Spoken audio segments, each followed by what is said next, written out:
Noticiero Ecos, toma del Palacio de Justicia. Buen día para todos. Gracias por acompañarnos aquí en el noticiero Ecos, toma del Palacio de Justicia. Quien les habla, Lisette Gómez, en compañía de Clara Hernández y Diego Peñalosa, daremos una mirada desde la parte contextual y vivencial en la toma y retoma del Palacio de Justicia. Bienvenidos.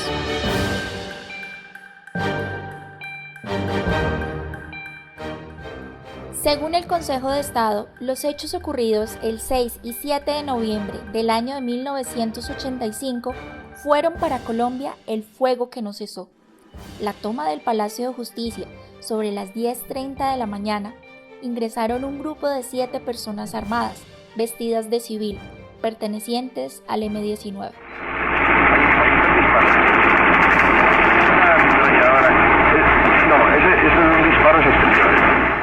Se dice que la actividad de inteligencia previa por parte de este grupo se desarrolló desde junio del mismo año.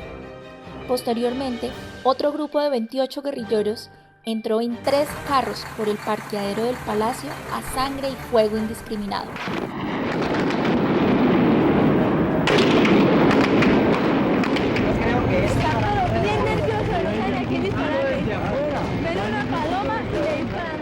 A partir de la 1 de la tarde del 6 de noviembre, la fuerza pública asumió la acción ofensiva con 8 unidades blindadas y 3 helicópteros. La sangrienta y prolongada batalla causó numerosas bajas en ambos bandos. Con el ingreso de los tanques, la situación se recrudeció dentro del Palacio de Justicia. Los tanques disparaban continuamente contra los pisos 3 y 4, que no estaban en poder del ejército. Los helicópteros sobrevolaron por el costado norte y había una lluvia de balas que penetraba en las oficinas. Caían las cortinas y las lámparas, los vidrios se reventaban, se vivía una situación de terror. Se podía distinguir cuando los tanques iban a disparar, pues había un ruido característico que lo indicaba. Ese bombardeo era continuo. Desde el tercer piso, los rehenes enviaban papeles con mensajes diciendo que estaban allí para que el ejército los rescatara, pero nadie les ponía atención. El magistrado Reyes Echandía repetía incesantemente: no disparen, por favor, somos rehenes, soy el presidente de la corte. Mire, estamos secuestrados con rehenes, somos rehenes del M-19. Estamos en el 4º piso del edificio de la Corte. Si no cesa inmediatamente el fuego, hay una hecatombe. La gente está dispuesta a conversar, viene a traer un documento para conversarlo. Se desconoce quiénes fallecieron antes que las llamas lo consumieran todo, porque de ese grupo no sobrevivió ni una sola persona. Lo cierto es que los cuerpos se encontraron en su mayoría desmembrados, mutilados, al parecer por el efecto de las explosiones, y casi todos calcinados. Clara Hernández está con una invitada especial, la señora Aida Luz Yepes. Adelante, sigue con toda la información. Esto es un avance informativo desde Ecos, escuchando la voz del pueblo con Clara Hernández. Hoy nos encontramos con una invitada especial quien vivió esa época del horror de lo que fue la toma del Palacio de Justicia. Es escritora de la novela Mi pequeña Eulalia, abogada de profesión y actualmente es asesora del ministro del Interior, quien en pocos minutos nos contará un poco de lo vivido en la toma de Palacio. Analicemos esto un poco más, doctora, con la teoría de la omnipotencia. Esta dice que la información se inyecta directamente en el subconsciente de cada persona y hacen que actúen de cierta forma, haciéndoles pensar que la información es verdadera cuando no lo es. También dice que cualquier medio de comunicación llega a tener mayor poder de manipulación en las personas, logrando evadir la realidad. Doctora, relátenos un poco de cómo vivió aquel 6 de noviembre y qué actividades estaba realizando usted ese día. Cuando el comando del Movimiento 19 de Abril, M-19, se tomó el Palacio de Justicia, me encontraba en clase. Para esa fecha cursaba mi último semestre de Derecho. Para mí fueron horas eternas de horror y expectación, no solo por la connotación del hecho en sí, sino también porque allí quedaron inmersos compañeros de estudio, profesores, amigos y conocidos. Durante todo el tiempo que duró ese holocausto, no me despegué de la radio ni de la televisión. Quedé sumida en ese paisaje dominado por la muerte y por las llamas del infierno. En ese momento no entendí muy bien de qué se trataba todo eso. Desconocía las causas del asalto al palacio y las razones que le asistía a ese grupo guerrillero para haber hecho esa toma o asalto. Todo era muy desconcertante, pero mi preocupación e insomnio estaba acrecentado por no saber nada de mis compañeros y amigos. Lo único que quería era verlos a ellos con vida. Después pensaba, tendría la oportunidad con ellos mismos de conocer y explorar la verdad de todo lo sucedido, una verdad que por el momento estaba oculta detrás de las tanquetas y las versiones oficiales que el gobierno le estaba imponiendo a los medios. En esas horas me asistieron muchos sentimientos encontrados. Sentía tanta rabia contra el ejército porque no atendió el llamado suplicante del doctor Alfonso Reyes para que cesara el fuego. Veía al presidente Belisario y a la ministra de Comunicaciones, Noemí Sanín, tan pequeños e incapaces, y sentía a la vez muchos temores sobre el futuro incierto para Colombia por causa de los excesos del Estado y de la crisis moral y de institucionalidad que caracterizaron ese fatídico suceso.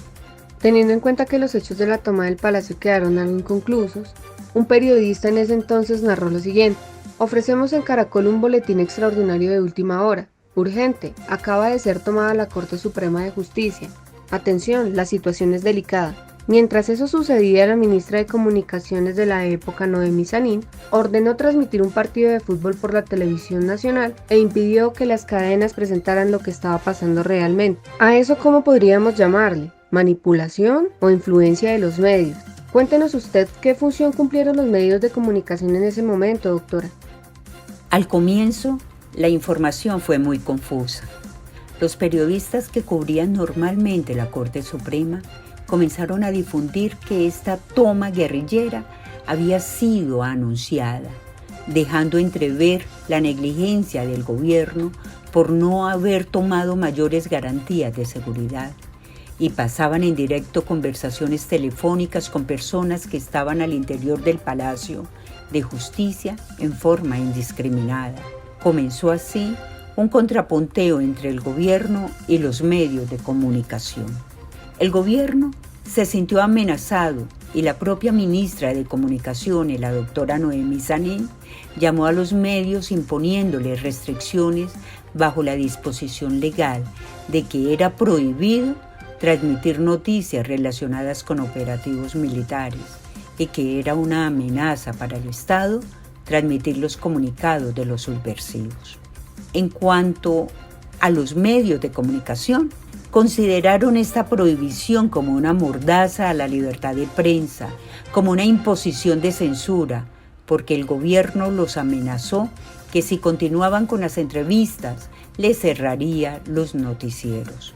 Independientemente de esta pugna, considero vital el papel que jugaron los medios de comunicación por el amplio cubrimiento por radio y televisión, a pesar de las restricciones que el gobierno impuso.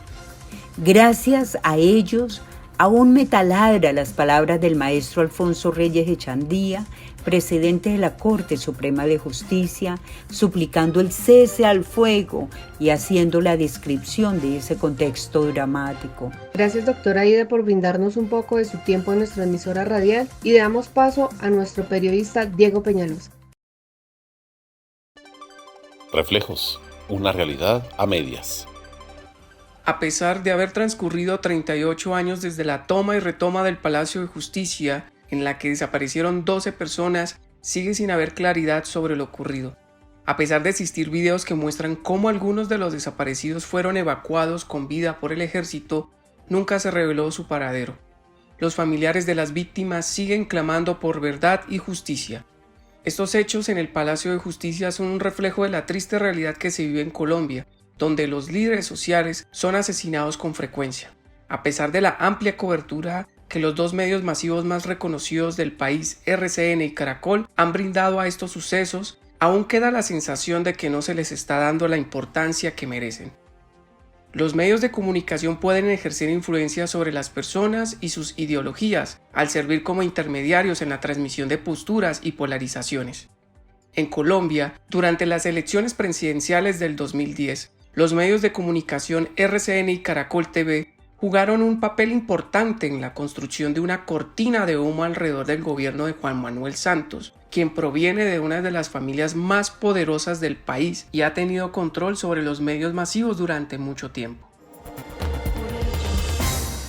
Los medios de comunicación también han minimizado la cobertura de los asesinatos de líderes sociales en Colombia, lo que ha generado críticas de falta de ética periodística. Para comprender el impacto que los medios de comunicación tienen en la sociedad colombiana, es importante reconocer cuál es el papel de la emisión de noticias y cómo estas noticias son presentadas al público, en particular cuando se trata de la cobertura de líderes sociales asesinados. Los medios pueden tener una tendencia a culpar a grupos específicos como el ELN, la mayoría de las noticias sin proporcionar evidencia sólida, no concluyentes, sin procesos legales efectivos y dejando los crímenes impunes. Lo más preocupante es que los líderes sociales creen tener protección, pero en la práctica se enfrentan a una realidad distinta. Por otro lado, esto puede deberse al dominio de personajes de alta sociedad que utilizan los medios para proteger sus intereses. La mayoría de estos actos en contra de líderes sociales son planeados para no ser identificados o registrados, lo cual implica un reto para las autoridades y hasta para la misma ciudadanía al creer que dichos acontecimientos solo son causados por grupos subversivos. El gobierno del presidente Iván Duque aumentó la influencia de los dueños de los medios de comunicación en la difusión de contenidos. Aunque los asesinatos de líderes sociales han sido más visibles, no siempre se les ha dado la objetividad que merecen, lo que socava la democracia al no informar a la ciudadanía de manera veraz. En última instancia, esto pone en tela de juicio la integridad y la responsabilidad que los medios de comunicación deben tener al informar sobre eventos importantes en el país. La violencia y el terror han sido una constante en Colombia en las últimas décadas. La desaparición de personas durante la toma del Palacio de Justicia y los recientes asesinatos de líderes sociales son claros ejemplos de cómo los medios de comunicación pueden influir en la percepción de los ciudadanos sobre la realidad de su país. No obstante, no podemos culpar exclusivamente a los medios de comunicación por la ocultación de la verdad. Es cierto que tienen un papel muy importante en la formación de la opinión pública, pero también es responsabilidad de los ciudadanos buscar y analizar información objetiva y veraz. Desafortunadamente, en este 2023 ya van 30 líderes asesinados en el país y parece que no hay fin a esta situación. La teoría del cultivo sugiere que la exposición prolongada y repetida a los medios de comunicación pueden moldearse las actitudes, valores y percepciones de los espectadores sobre el mundo. En este caso, los medios de comunicación pueden estar contribuyendo a una normalización de la violencia y la impunidad en Colombia.